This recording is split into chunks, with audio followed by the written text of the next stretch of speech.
Hello students, good morning. I welcome you all on my YouTube channel. My name is Vishnu Gupta and we are learning biology here. It is more than a subject.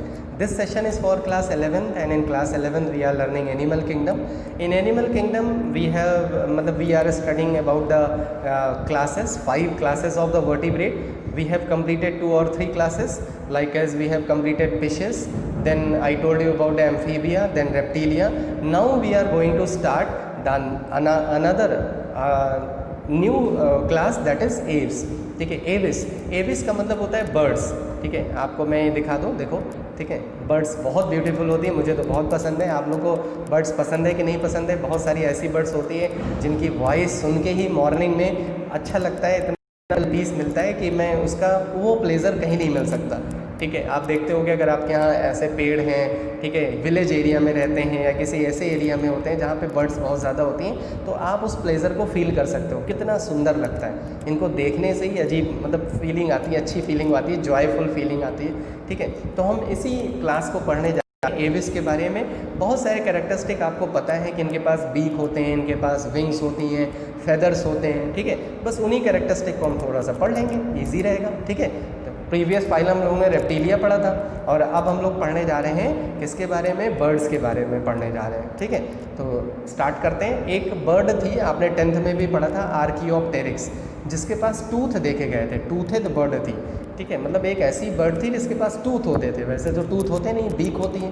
तो वो bird जो है link provide कराती है कि जो bird का evolution हुआ है वो रेप्टाइल से ही होके हुआ है.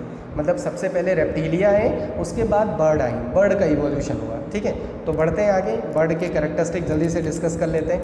ये देखो, एक मैंने सुंदर से बर्ड लगा रखी है. ठीक है, ये कोई पैरट की कैटेगरी है, पैरट की टाइप है. तो आप बर्ड के बारे में डाइवर्सिटी बहुत है, बहुत सारी बर्ड्स के बारे में बहुत कुछ आप पढ़ सकते हो, एक्सप्लोर कर सकते हो. मैंने कुछ चीज़ें यहाँ पे इंक्लूड की हैं आउट ऑफ द सिलेबस, अभी देखते हैं. ठीक है, चलो अब देखते हैं सबसे पहले कैरेक्टरिस्टिक बर्ड्स के. एविस लैटिन में एविस का मतलब होता है बर्ड, ग्रीक में ऑर्निस का मतलब होता है बर्ड, इसीलिए ऑर्निथोलॉजी का मतलब होता है स्टडी ऑफ द बर्ड्स. ऊलॉजी का मतलब होता है स्टडी ऑफ बर्ड्स एग. ठीक है, यहाँ पे मैंने बर्ड की पिक्चर लगा दी है, तो इसका मतलब बर्ड है. ठीक है, किसकी स्टडी? एग की स्टडी को बोलते हैं हम ऊलॉजी. फिनोलॉजी का मतलब होता है बर्ड की माइग्रेशन. आपने सुना होगा कि जो बर्ड हैं वो माइग्रेट करती हैं from one place to another place, जब उनके लिए फेवरेबल कंडीशन नहीं होती. आपने देखा होगा इनके जो मतलब ग्रुप होता है, पूरा ग्रुप होता है बर्ड्स का, उनको देखा होगा फ्लाई करते हुए एक जगह से दूसरी जगह जाते हुए. तो माइग्रेटरी, कुछ साइबेरियन बर्ड्स के बारे में सुना होगा कि जो साइबेरिया से हमारे राजस्थान में आ जाती हैं, तो माइग्रेटरी बर्ड्स, इसी स्टडी को बुलाते हैं फिनोलॉजी. एक पर्सन थे जिनका नाम था सलीम अली. ठीक है, सलीम अली को हम लोग इंडियन बर्ड मैन भी बोलते हैं, बर्ड मैन ऑफ इंडिया, क्योंकि इन्होंने बर्ड की एक्सटेंसिवली स्टडी की थी, मतलब बहुत ज़्यादा एक्सटेंसिवली इन्वॉल्व हो गए. ठीक है, तो इसीलिए इनको बर्ड मैन ऑफ इंडिया बोलते हैं. ये जीके के लिए काफ़ी इंपॉर्टेंट है कि किस पर्सन को या किसको हम लोग बर्ड मैन ऑफ इंडिया बोलते हैं. तो सलीम अली को क्या बोलते हैं हम? Bird man of India. अब नेक्स्ट कैरेक्टरिस्टिक जल्दी से डिस्कस कर लेते हैं क्योंकि इजी हैं. Birds are feathered bipeds. Biped का मतलब होता है 2 पैरों वाले होते हैं. ठीक है, क्योंकि इनका जो 2 लिम्स होते हैं, देखो एक फोर लिम और हमारा जो पैर होता है उसको बोलते हैं हाइंड लिम्स. ठीक है, तो इनका जो फोर लिम होता है वो विंग में मॉडिफाई हो जाता है. तो बचा हाइंड लिम. कितने हाइंड लिम बचे? 2. इसीलिए क्या बुलाते हैं? बाईपेट्स. यहाँ पे पेट का मतलब पोडिया है. ठीक है, आपको पता है ना पोडा मतलब क्या होता है? फीट होता है, बाईपोडा, बाईपेट्स बोलते हैं इसको. एयर ब्रीदिंग होते हैं, मतलब एयर को ब्रीथ करते हैं. ट्रूली फ्लाइंग वर्टिब्रेट्स होती हैं. First vertebrate to have warm blood, ये वार्म ब्लडेड होती हैं. अभी तक आपने जितने भी वर्टिब्रेट पढ़े हैं, पहला वर्टिब्रेट है जो वार्म ब्लडेड होता है. होम्योथर्मस मतलब they can maintain the body temperature, ये अपना बॉडी टेम्परेचर मेंटेन रख सकते हैं. वैसे याद रखना, जितने भी एनिमल्स 4 चैम्बर्ड हार्ट के होते हैं, जिन भी एनिमल्स में 4 चैम्बर हार्ट होगा वो वार्म ब्लडेड होंगे. They can survive in wide range of the temperature. ठीक है, बॉडी इज़ मोर और लेस स्पिंडल शेप. आपने बर्ड को अगर देखो तो इनका जो शेप होता है वो आगे की तरफ नैरो होता है और पीछे की तरफ नैरो होता है. तो दोनों तरफ नैरो हो गया, बीच में क्या हो गया? ब्रॉड हो गया. इसी शेप को क्या बुलाते हैं हम? इस शेप को स्ट्रीम लाइन बॉडी बुलाते हैं, स्पिंडल शेप बुलाते हैं. इनकी बॉडी को हम 4 पार्ट में डिवाइड कर सकते हैं: हेड, नेक, ट्रंक और टेल. इनके पास टेल होती है. ठीक है, jaw bones are prolong into toothless beak. जो जॉ बोन होती है वो आगे निकल के क्या बना लेती है, बीक बना लेती है। इनके पास टूथ नहीं होते, ठीक है। एक बर्ड देखी गई थी जिसका नाम था आर्कियोप्टेरिक्स, उसको हम टूथेड बर्ड बुलाते हैं। एक्चुअल में वो बर्ड नहीं थी, वो दोनों के कैरेक्टरिस्टिक को शो करती थी, ठीक है। वैसे नॉर्मली बर्ड के पास बीक होती है, टूथ नहीं होते, ठीक है। अब आ जाओ लिम्स दो पेयर होते हैं, ठीक है। 4 limb are modify as wing, जो 4 लिम्ब होती है वो विंग में मॉडिफाई हो गई, और जो हाइंड लिम्ब है वो लेग्स में मॉडिफाई हो जाती है, जो पर्चिंग में हेल्प करती है, वॉकिंग में हेल्प करती है, ठीक है। इनका जो एक्सोस्केलेटन होता है, मतलब जो बाहर की तरफ जो स्केलेटन निकला होता है, बाहर के तरफ जो हार्ड पार्ट होते हैं, प्रोटेक्टिव पार्ट होते हैं, उसमें फेदर्स, स्केल्स और क्लॉज मतलब ये जो पंजे होते हैं इनके, क्लॉज हो गया, इनके स्किन पे स्केल्स पाए जाते हैं, और फेदर्स, तो ये पार्ट्स होते हैं जो इनका बनाते हैं, ठीक है। जैसे अगर हम हमारी बॉडी में एक्सोस्केलेटन पूछें तो हमारी बॉडी में एक्सोस्केलेटन नेल्स हैं, ठीक है, हेयर्स हैं, ये सब हमारे एक्सोस्केलेटन मतलब जो हमारी बॉडी को प्रोटेक्ट करते हैं, ठीक है। Feathers are made of a protein that is known as keratin. आप अगर शैम्पू यूज़ करते होगे तो शैम्पू की करते क्या होगे, शैम्पू होगा ही आपके पास, ठीक है। शैम्पू की बॉटल में देखोगे केराटिन, एक प्रोटीन ज़्यादा मतलब हेयर के लिए, हेयर ग्रोथ के लिए ज़्यादा इंपॉर्टेंट होती है, जिसका नाम है केराटिन। तो फेदर्स किसके बने होते हैं, केराटिन के बने होते हैं। 4 टाइप ऑफ फेदर्स होते हैं, ठीक है। ये आपके एनसीईआरटी में नहीं है, ये आपके सिलेबस में नहीं है, मैंने अलग से एक पॉइंट लगा दिया है। क्विल इन द विंग्स, जो विंग्स के ऊपर जो फेदर्स होते हैं उनको बुलाते हैं क्विल, ठीक है, जो फ्लाई में हेल्प करते हैं। उसके बाद कंटोर फेदर, फाइलोप्यूम और डाउन फेदर, ये तीनों फेदर जो होते हैं जो बॉडी को इंसुलेट करने में हेल्प करते हैं। इंसुलेट का मतलब होता है वार्म करना, ठीक है, गर्म रखना। इनकी बॉडी को वार्म रखने में फेदर्स हेल्प करते हैं। फेदर्स एक तो विंग पे प्रेजेंट होते हैं जो फ्लाई में हेल्प करते हैं, जो कंटोर, फाइलोपियन और डाउन फेदर होते हैं ये इंसुलेट करने में हेल्प करते हैं, ये अपने बॉडी को उसी से कवर कर लेते हैं। स्किन इनकी ड्राई होती है, पूरी स्किन अगर आप टच करोगे तो इनके उस पर कहीं पे भी ऑयल ग्लैंड नहीं होती, केवल टेल, जो इनकी जो पोस्ट एनाल टेल होती है वहाँ पे एक ग्लैंड होती है जो ऑयल सेक्रीशन करती है, केवल एक जगह होती है टेल के बेस पे, ठीक है। फ्लाइट मसल्स होती हैं, क्योंकि बिना मसल्स के तो फ्लाई कर नहीं सकते, ठीक है। जैसे हमारी बॉडी में मसल्स होती हैं मूवमेंट के लिए, ऐसे इनके बॉडी में भी मसल्स होती हैं फ्लाई करने के लिए। 3 टाइप की फ्लाइट मसल्स होती हैं। पेक्टोरल जो सबसे ज़्यादा स्ट्रॉन्ग होती हैं, पेक्टोरल मसल सबसे ज़्यादा स्ट्रॉन्ग होती हैं। एसेसरी और टेंसर, ये 3 टाइप की मसल्स होती हैं। एंडोस्केलेटन पूरी तरह से ऑसिफाइड होता है, ऑसिफाइड मतलब एक दूसरे से जुड़ा होता है, और लाइट होता है, हल्का होता है, ठीक है। और इनके अंदर एयर कैविटी होती है, ये जो बोन होती है इनके अंदर एयर कैविटी होती है जो इनको हल्का बनाती है, जिसकी वजह से ये फ्लाई कर सकते हैं, ठीक है। तो ये इनकी फ्लाइट के एडाप्टेशन है, ठीक है, क्योंकि अगर ये बहुत ज़्यादा हैवी हो जाएंगे तो उड़ेंगे कैसे, ठीक है। इसीलिए इनकी जो बोन होती है न्यूमेटिक बोन होती है, न्यूमेटिक बोन जिसमें एयर फिल हो, एयर फिल्ड बोन को न्यूमेटिक बोन बोलते हैं। जैसे हमारे लंग्स को न्यूमेटिक भी बोल सकते हैं, क्यों, क्योंकि उसमें एयर होती है। ऐसे इनके बॉडी में भी एयर होती है, बोन्स में एयर भरी होती है, और इनकी बोन हल्की होती है, स्ट्रॉन्ग होती है लेकिन लाइट होती है, ठीक है। स्टर्नम, स्टर्नम मतलब होता है चेस्ट बोन। अगर आप यहाँ पे फिंगर रख के देखो तो आपको एक फ्लैट बोन यहाँ पे नज़र आ रही है, ये फ्लैट बोन है, इसको बोलते हैं स्टर्नम। तो स्टर्नम जो होती है लार्ज होती है, वर्टिकल होती है, मिड वेंट्रल मतलब बीच में होती है, और ये फ्लाइट मसल्स इसी से अटैच होते हैं। जो इनके फ्लाइट मसल्स होते हैं वो इसी स्टेरनम से अटैच होते हैं जो फ्लाई में हेल्प करते हैं, ठीक है। तो स्टेरनम का काफ़ी इंपॉर्टेंट रोल होता है जो मसल्स को अटैच करके रखता है, ठीक है। उसके बाद इनके जो ईसोफेगस होती है उसमें एक अलग से पार्ट होता है जिसका नाम होता है क्रॉप। क्रॉप ऐसा पार्ट होता है जिसमें फूड स्टोर हो जाता है। जैसे ये जो फूड खाते हैं तो फूड उसमें ले जाके स्टोर कर लेते हैं, तो जब भी इनको फिर से वापस उसको डाइजेस्ट करना होता है तो वो क्रॉप से वहाँ से आगे की तरफ चला जाता है। तो क्रॉप में क्या होता है, फूड का स्टोरेज होता है, ठीक है।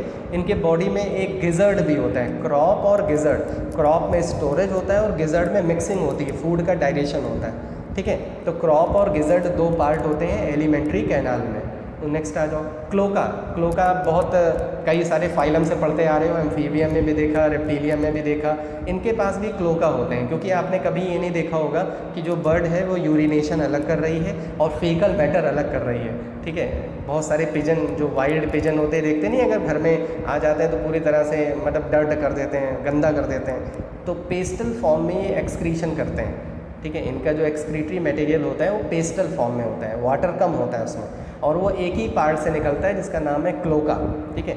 रेस्पिरेशन लंग्स के थ्रू होता है। इनके बॉडी में जो ट्रैकिया होती है उसमें लैरिंग्स नहीं होता, उसमें सीरिंग्स होता है। लैरिंग्स में वोकल कॉर्ड्स नहीं होते। आपको पता है हमारे जो लैरिंग्स होते हैं उसमें वोकल कॉर्ड्स होते हैं जो हमें वॉइस के प्रोडक्शन में हेल्प करते हैं, साउंड प्रोडक्शन में हेल्प करते हैं। इनकी बॉडी में वो लैरिंग्स विदाउट वोकल कॉर्ड्स होते हैं, इसीलिए उसको सीरिंग्स बुलाते हैं। और सीरिंग्स वॉइस प्रोडक्शन में हेल्प करती हैं। आपने देखा होगा क्रो को देखा होगा, काँव काँव करता है। कुकू कोयल जो होती है बड़ी अच्छी वॉइस होती है, बड़ी प्लेजेंट वॉइस होती है उसकी, ठीक है। हार्ट इज़ कम्प्लीटली 4 चैम्बर्ड होता है, ठीक है। ये जो बर्ड्स होती हैं ये सबसे रिचेस्ट, आरबीसी के लिए सबसे रिचेस्ट एनिमल होती हैं। सबसे ज़्यादा अगर देखा जाए तो आरबीसी इन्हीं के बॉडी में होता है। The blood of the birds में be called as the richest blood in the animal kingdom, ठीक है। It has more RBC per cubic millimetre of blood than in any other animal, ठीक है। किसी और एनिमल के कंपेयर में अगर इनमें देखा जाए तो सबसे ज़्यादा इनमें ब्लड होता है, ठीक है। क्लियर है? नेक्स्ट आ जाओ।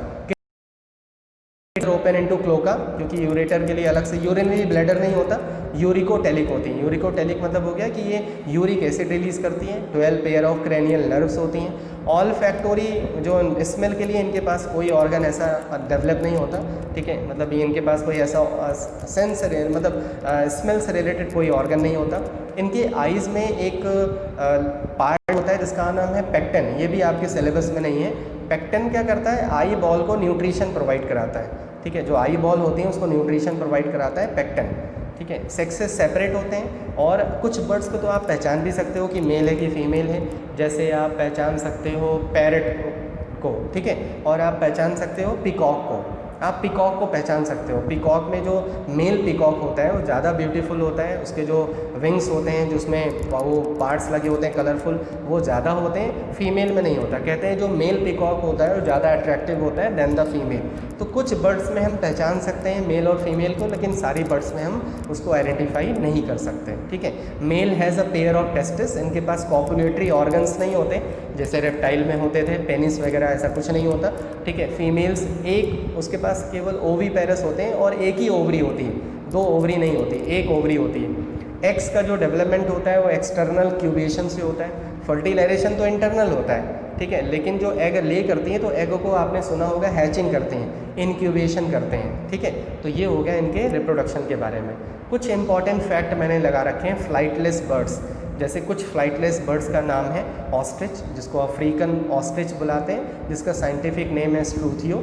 आप देख सकते हो इसका फिजिकल फीचर लिखा हुआ है। सबसे लार्जेस्ट लिविंग बर्ड है और ये फ्लाइटलेस बर्ड है। फ्लाइटलेस में सबसे लार्जेस्ट है, याद रखना, ठीक है। 2 लार्जेस्ट बर्ड हैं, एक फ्लाइटलेस और एक जो फ्लाई कर सकती है, अभी नाम मैं बता रहा हूँ आपको। नेक्स्ट है किवी, फिर ईएमयू और पेंगुइन। ये जितनी भी बर्ड हैं, पेंगुइन भी बर्ड होती है जो आपने कोल्डर एरियाज़ में देखा होगा, बड़ी सुंदर सी होती हैं, ठीक है।